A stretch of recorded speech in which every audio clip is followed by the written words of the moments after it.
Terima kasih Pak Brian, Pak Mendikti-Saintek yang sudah hadir, teman-teman dari Universitas Pajajaran, juga dari Rumah Sakit Hasan Sadikin, dari Kemendikti-Saintek dan juga dari Kemenkes. Hadirin sekalian, Assalamualaikum warahmatullahi wabarakatuh.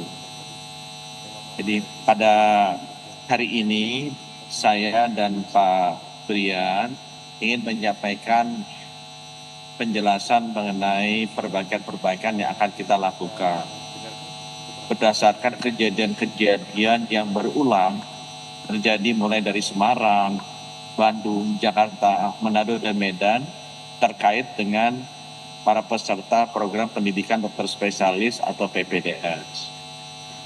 Hal-hal yang terjadi terus-menerus ini benar-benar sangat memprihatinkan dan kami menyesalkan sekali kejadian-kejadian yang berdampak bukan hanya kepada bagi peserta didik, tapi juga terutama bagi masyarakat semua. Untuk itu kami merasa harus ada perbaikan yang serius, sistematis, dan konkret bagi pendidikan program dokter spesialis ini. Nah, beberapa langkah-langkah konkret yang akan dilakukan nanti akan dijelaskan oleh Direktur Utama Rumah Sakit Hasan Sadikin dan juga Rektor dan Dekan dari Fakultas Kedokteran Universitas Pajajaran. Tapi saya sebagai Menteri menitipkan beberapa hal yang perlu dilakukan kita pemerintah agar kualitas dan juga bukan hanya keterampilan, tapi budaya dari para peserta pendidikan dokter spesialis ini bisa kita bentuk dengan baik agar bisa meningkatkan pelayanan kesehatan bagi masyarakat. Beberapa hal yang saya titipkan agar benar-benar harus dilakukan. Yang pertama adalah pada saat rekrutmen dari calon peserta pendidikan dokter spesialis itu diwajibkan untuk mengikuti tes psikologis. Sehingga dengan demikian kita bisa mengetahui kondisi kejiwaannya dari bersangkutan untuk bisa melakukan pendidikan ini dan nantinya akan bisa melayani masyarakat dengan sebaik-baiknya. Saya juga minta yang kedua agar transparansi dari proses rekrutmen ini dilakukan dengan baik sehingga tidak ada lagi preferensi khusus yang mengakibatkan kita akan salah pilih dari peserta pendidikan dokter spesialis ini. Kami juga ingin memastikan bahwa afirmasi bagi putra-putri daerah yang masih kekurangan dokter spesialis kita lakukan. Karena kita sudah hampir 80 tahun mereka, distribusi dokter spesialis ini selalu bermasalah. Karena memang kebanyakan yang masuk adalah bukan yang berasal dari tempat-tempat yang akan perlu diisi. Sehingga perlu sekali afirmasi bagi putra-putri daerah untuk mengisi formasi dokter-dokter spesialis yang banyak sekali kosong di kota-kota di luar Jawa. Yang kita ingin juga pastikan, saya titip yang ketiga adalah kami banyak mendengar bahwa pendidikan dokter spesialis yang dilakukan di rumah sakit itu tidak dilakukan langsung oleh konsulennya, tidak dilakukan langsung oleh gurunya, tapi dilakukan oleh seniornya, oleh kakak kelas. Kami banyak mendengar bahwa pendidikan dokter spesialis yang dilakukan di rumah sakit itu tidak dilakukan langsung oleh konsulennya, tidak dilakukan langsung oleh gurunya, tapi dilakukan oleh seniornya, oleh kakak kelasnya. Sehingga ini tidak benar-benar memberikan kualitas yang kita inginkan, dan baik dari sisi keterampilannya maupun dari budaya kerjanya. Di negara-negara lain di seluruh dunia, pendidikan dokter spesialis ini dilakukan oleh konsulennya.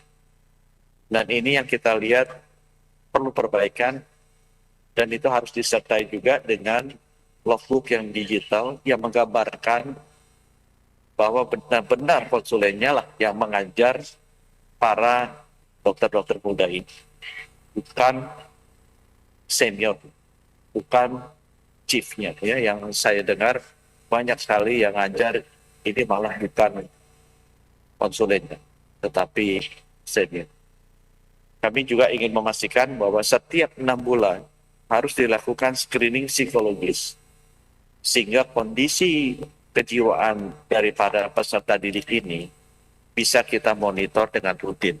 Sehingga kalau ada hal-hal yang menunjukkan ada tekanan yang sangat besar di mental mereka, bisa kita identifikasi dengan lebih dini. Terkait dengan pelayanan di rumah sakit, saya juga meminta agar disiplin jam kerja bagi para peserta didik ini dilakukan tanpa kecuali.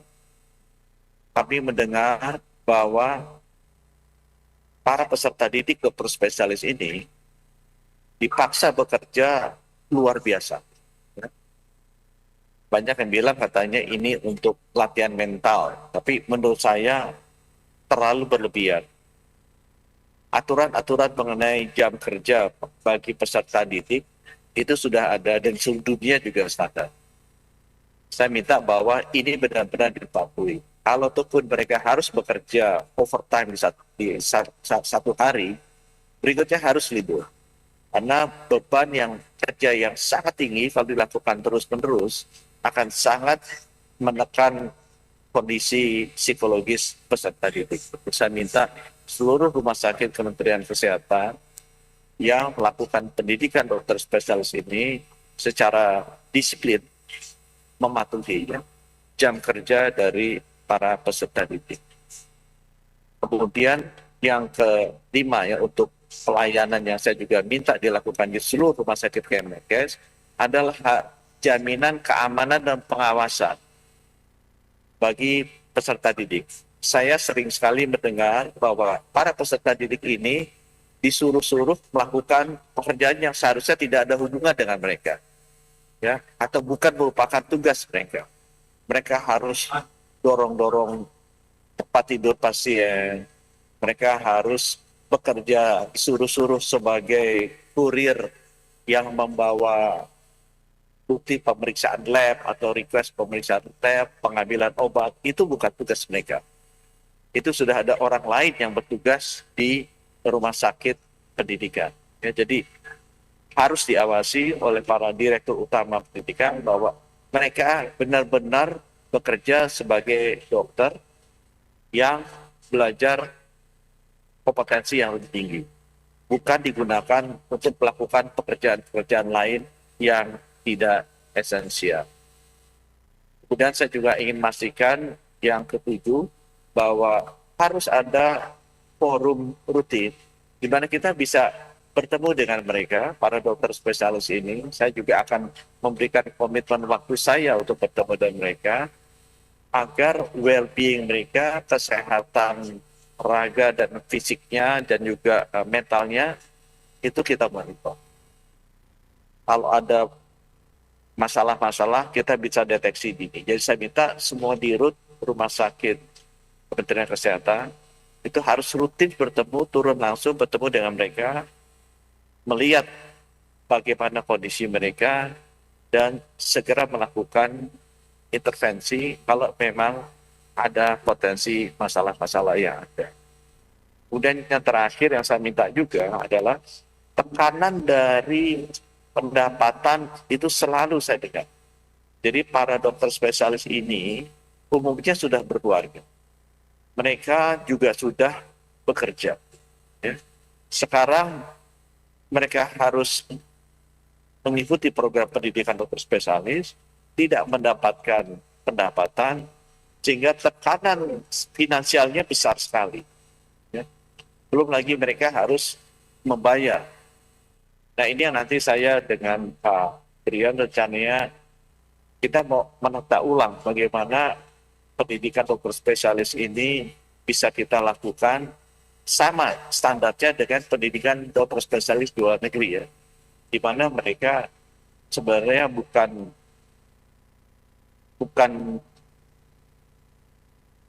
harus mengeluarkan uang ya, mereka malah mendapatkan uang untuk mendalami profesi mereka, Nah, langkah konkret yang saya ingin segera lakukan, saya sudah minta kepada Dirjen Tenaga Kesehatan agar para peserta pendidikan dokter spesialis ini kita kasih SIP sebagai dokter umum, agar mereka bisa bekerja praktek sebagai dokter umum dan bisa mendapatkan pendapatan juga sebagai dokter umum. Ya. Baik di rumah sakit pendidikan atau juga di luar jam mereka melakukan pendidikan. Itu sebabnya kenapa jam kerja sebagai PPDS harus diatur, agar mereka bisa melakukan pekerjaan dokter umum di rumah sakit pendidikan dengan SIP, bukan hanya sebagai PPDS, tapi SIP sebagai dokter umum, agar bisa mendapatkan penghasilan. Sehingga diharapkan dengan demikian, tekanan finansial yang luar biasa besar yang dialami oleh para peserta PPDS ini bisa kita kurangi. Saya harapkan bahwa langkah-langkah konkret ini bisa kita lakukan cepat dan terus kita monitor pelaksanaannya agar itu tadi ya, masalah yang serius sistematis di program pendidikan dokter spesialis ini bisa kita atasi bersama-sama. Nanti kami akan minta teman-teman dari Rumah Sakit Hasan Sadikin dan Universitas FK Unpad untuk bisa menjelaskan perbaikan-perbaikan di sisi mereka. Tapi apa yang saya sampaikan tadi, saya harapkan bisa berlaku secara nasional di semua rumah sakit pendidikan Kementerian Kesehatan. Terima kasih atas perhatiannya. Wassalamualaikum warahmatullahi wabarakatuh. Waalaikumsalam warahmatullahi wabarakatuh. Terima kasih banyak Pak Menkes.